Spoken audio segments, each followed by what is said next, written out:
Sa mga gusto mag-apply dyan maging angkas biker, ito mga papso, panoorin nyo to. Ganito lang kadali makapasa, no? Basta kabisado nyo yung motor nyo at saka syempre, kabisado nyo yung format. So ito, ginawa ni Paps dito, ay pasado to si Paps dito. Binisik nga lang niya rito, relax na relax lang talaga siya eh. Yung focus talaga dyan, nandoon. So ayan, panoorin na natin. Dito sa dalawang cone, tatlong balik kayo dyan. Isa. Okay, isa. Very good. Di nyo kailangan na, di nyo masagi yan ha. Pangalawang balik. Okay, ganyan lang o relax lang o, di ba? Tamang speed lang din. Control niya yung manibela niya. Smooth lang naman yung takbuhan niya. Iyan, pangatlo. Okay, di ba?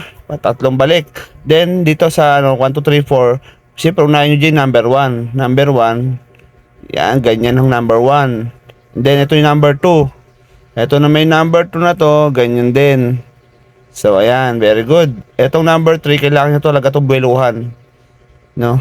Ayan, number 3. Ganda ng buwelo nyo. Okay, perfect. Then, number 4. Sige natin. Very good siya eh. O, di ba? Kuwang-kuha niya eh. So, ayan, number 4. Very good, di ba? Then, number 1, babalik kayo dyan para maka-exit.